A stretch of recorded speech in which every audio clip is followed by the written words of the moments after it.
What is up, guys? It's SX Modern Warfare here, Gamertag Banjo Chicken, and welcome back to another episode of R-Jtag tutorial. So in this tutorial we're going to be looking at how to install LiNK, get LiNK set up for the Aurora dashboard this time. I've already got a tutorial on how to do it for Freestyle Dash, but in this tutorial we're going to be looking at how to do it for Aurora because the Freestyle Dash servers have been screwing up lately, and yeah, you can't really download title updates or game covers. Not sure if LiNK still works on Freestyle Dash. I'm guessing it probably does because it still uses the same plugin and everything for Aurora and Freestyle Dash. But yeah, Freestyle Dash has gone all crazy right now, and it seems like a lot of people are moving on to Aurora now. So yeah, if you don't know what LiNK is, it's basically a separate online service from Xbox Live. Allows you to play online with other Jtag and RGH users.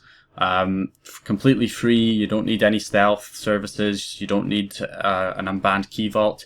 Your console can be completely banned from Xbox Live. It doesn't matter because LiNK is completely separate, nothing to do with Xbox Live, which will allow you to play online with other people. And there's not just modded games. There's legit games and modded games. They're in little separate networks called rooms, different rooms for legit games and modded games. So it's pretty good service. So yeah, in this video I'm just going to show you guys how to set that up for the Aurora dashboard. So first thing you're going to need obviously is the Aurora dashboard installed. I have a Jtag tutorials episode on that, which I will link on screen or in the description for you guys. You're also going to need Dash Launch, preferably version 3.15 is the latest version of Dash Launch, which I have a tutorial on how to install that, which is episode 3 of Jtag tutorials, which will also be linked on screen now or in the description if you haven't already got that installed. So if you're happy, you have Dash Launch, you have Aurora installed, we can start getting this set up. So first thing you're going to do when you're on the Aurora dashboard is press the start button to go into the settings, and if you head into the plugin settings tab that I'm in here, and this is LiNK right here. Now what we can do is click the verify button, and that's going to test everything to make sure we have everything set up correctly. Now I've kind of deliberately gone and set this up in the worst way possible, worst case scenario type thing, where pretty much everything is going to fail. And if for you won't have this many things failing, but you might have, typically you'll probably have the data port reachable and broadcast port reachable failing, and possibly UPnP capable router detected failing, which is again not, well, it's kind of, I'll show you guys how to fix all of that. So for the top ones, the way to fix it, what you're going to need is to make sure that LiNK is enabled, so make sure that is checked. And also you're going to want to go ahead and, yeah, I'll show you Xbox Unity after. So what we're going to do first of all is configure our Dash Launch settings. So what you want to do is run Dash Launch, which I have, I need to access it through XEX menu. So go onto XEX menu, locate your Dash Launch. I'm still using 3.14 instead of 15, but it still works fine for me. So start the default.xex for Dash Launch, and once you're in here, what you're going to want to do is head into the Network tab and make sure that Ping Patch is enabled, not disabled. It must be enabled. What that does is it removes the 30 millisecond ping limit for system link games, so you'll be able to join people with a higher ping. Also, the dev link option, you want to make sure that is disabled. It should be by default, but just make sure, double check that that is disabled. So ping patch enabled and dev link disabled is what you want for LiNK. Also in your plugins, make sure you get rid of any stealth server plugins. If you have something like XBL Zone, Xbox Live Stealth, XBLSE, remove those, because some of those stealth services actually have their own custom guide menus, like redeeming tokens in the guide menu, or XBL Zone guide or something like that, and that will overwrite Aurora's or Freestyle Dash's guide. So make sure you get rid of any stealth server plugins first of all. To do that, you just select whatever stealth plugin and press Y, and it will get rid of it. And once you have configured that, all you have to do, again, paths as well, actually, you could possibly configure your default path to Aurora so that it automatically boots Aurora. You don't have to do that, that's an optional step. So when you're happy, you press right bumper, scroll down to your hard drive. If it doesn't have the little green circle, then you press A on it to circle it, and then press X to save, and that will save your settings to the launch.ini. Now you can press back, and if it's all configured correctly, when you next go into Aurora, a lot of that should be now sorted. So I'll press start, I'll head to plugins, verify, and you can see system link ping limit patch enabled is passed, and dev link disabled passed. So next thing, we've got Unity authentication. So in order to do that, we need to go on the computer. Now you need to have an Xbox Unity account. So I'll just quickly go onto the computer and show you guys how you create an account on Xbox Unity. Okay, so the first thing we have to do is create a Xbox Unity account. In order to do that, just open up your web browser and type in xboxunity.net, xboxunity.net, and then if you don't have an account, click the register button, enter a name, a username, email, password, confirm password, click send. They'll send a automated email to your email address, which will have a verification link. You just click the link in the email and that will activate your account, and then you can just log in. And go ahead and just log in to make sure that it is working, and it logs you in once you've created your account. And once you have done that, that's it. We can add that into Aurora.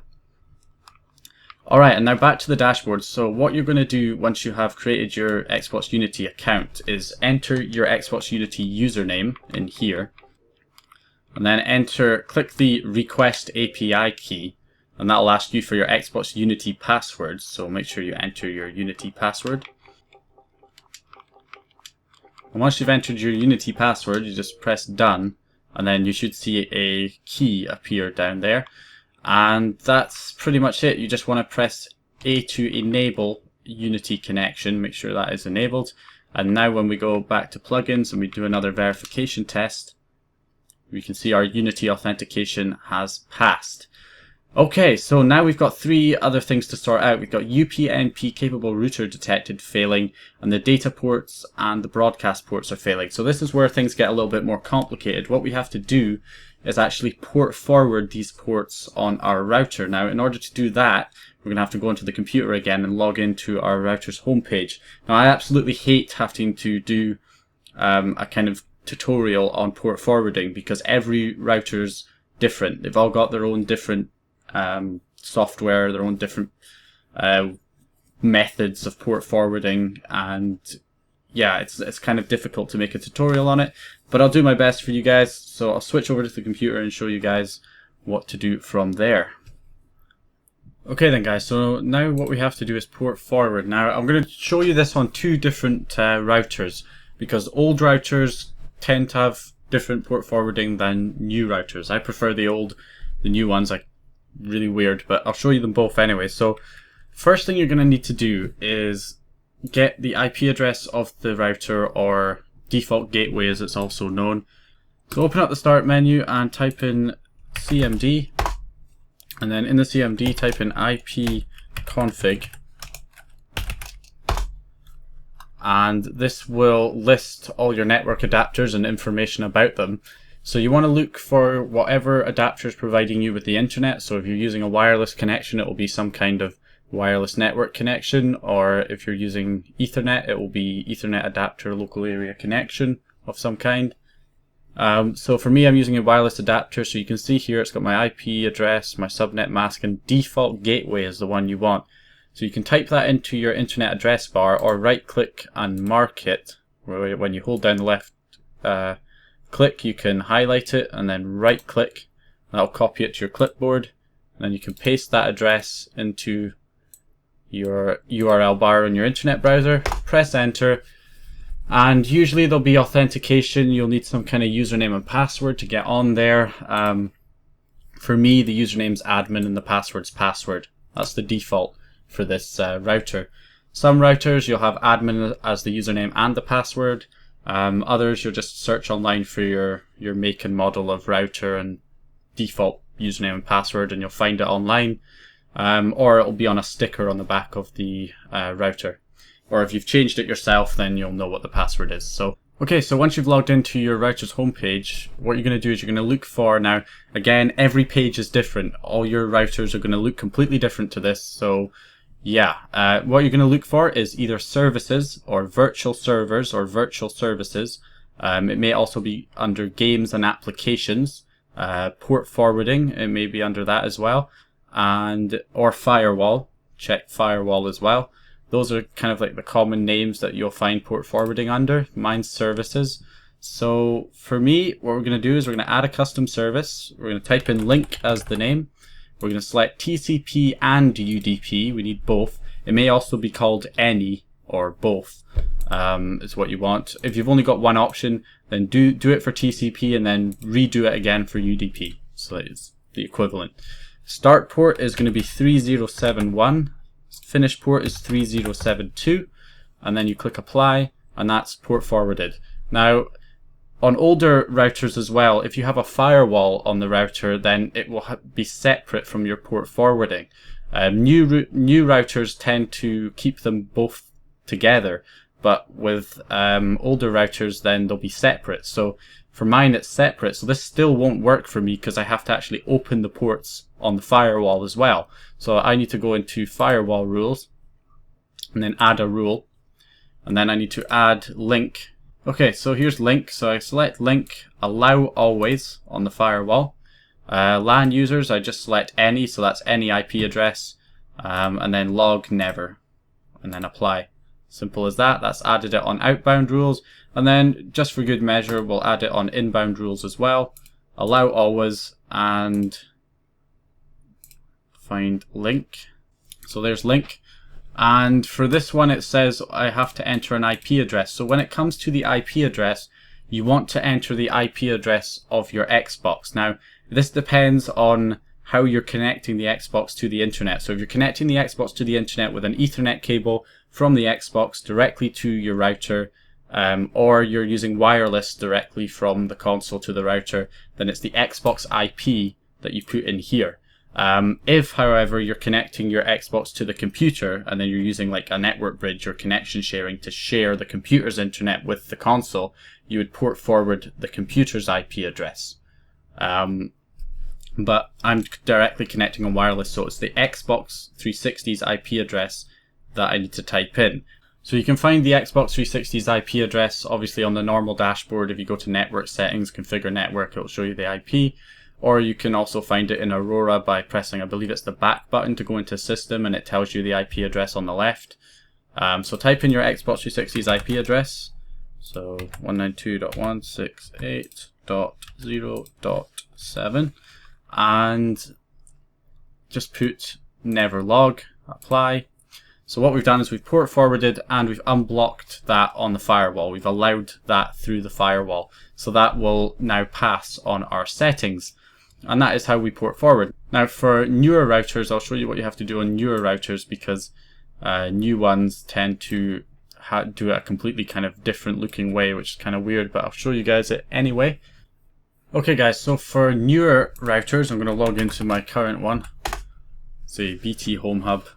I don't like the way this port forwards, it's horrible, but a lot of new routers port forward like this. So on this one, I have to go into advanced settings, continue to advanced settings. So for me, it's in firewall. So with this kind of system, you're supposed to select the game or application and then select the device. So it doesn't use user-defined IP. You can use an IP address if you want, but it detects the devices that are connected to the network and like the Xbox, and it just does it like that. So you would say Xbox, and then you would say Alien vs Predator, and then add, and then that's it port forwarded.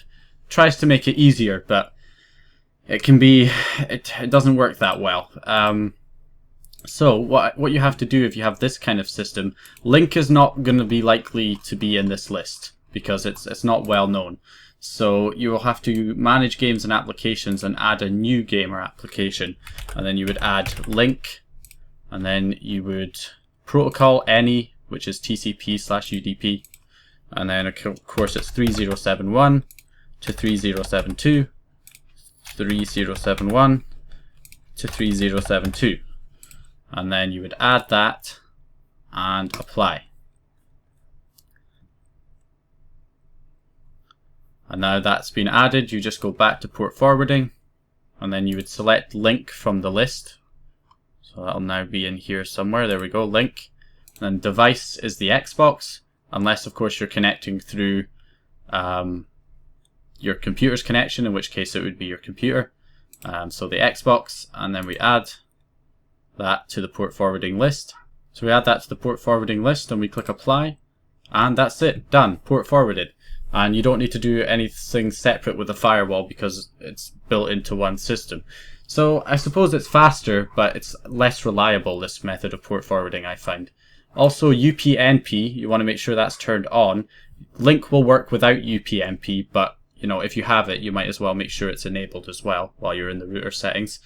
And that's it. So I'll go back to the console now and show you guys what to do from there. And also one other thing, actually, I know I'm not sure if I'll add this in, but basically if you're still having trouble port forwarding, if your router is completely different to the two that I showed you, then one good thing to check out is portforward.com. So portforward.com, basically you select so you go on portforward.com and you click on list of all routers or routers, and you select your router from the list. If your model's not in here, then select a similar one to your model by the same manufacturer. So you know, they have a huge list of routers. You just select whichever one you have. Let's say I have this one, whatever this is, and of course there's ads, but you can just skip those. And then the model number, and then it gives you a big list of games and applications. Just select one, and then it basically gives you a step-by-step guide on how to port forward for that router. So definitely worth checking out if you're still having trouble with port forwarding. Gives you a nice step-by-step guide. Okay, so here we are, we're back onto the settings. So now if I click verify,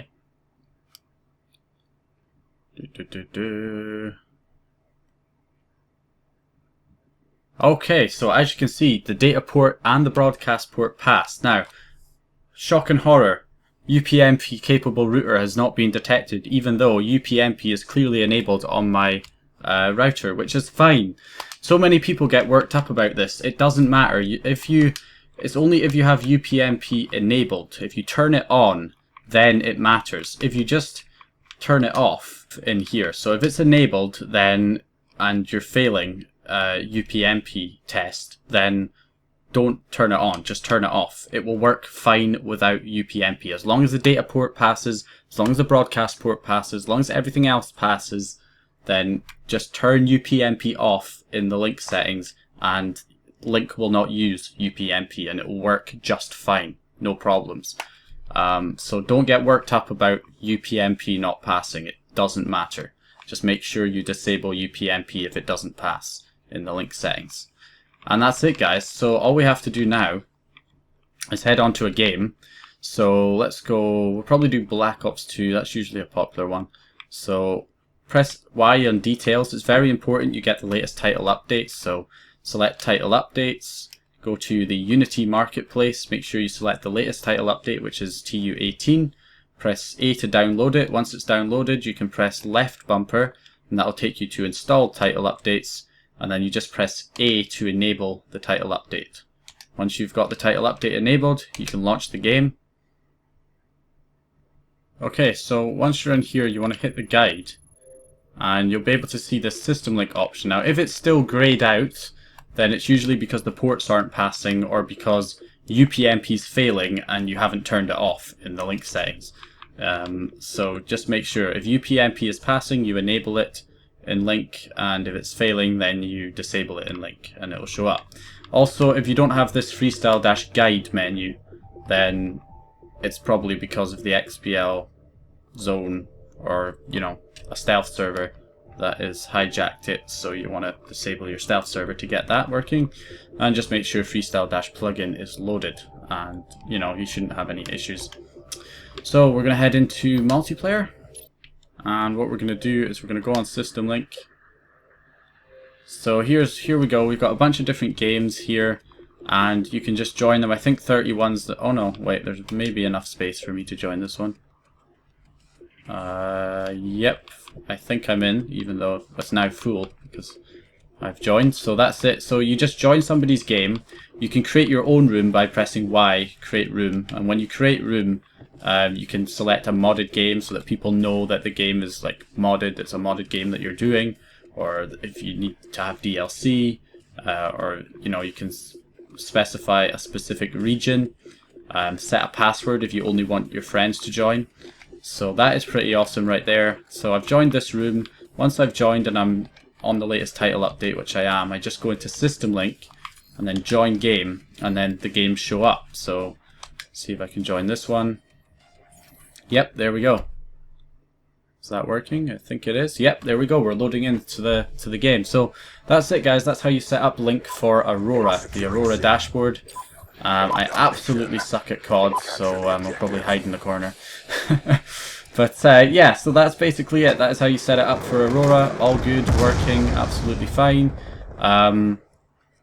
So yeah, make sure to leave a like if you liked the video, subscribe if you haven't subscribed already, comment if you have any questions, and I will see you guys in the next video.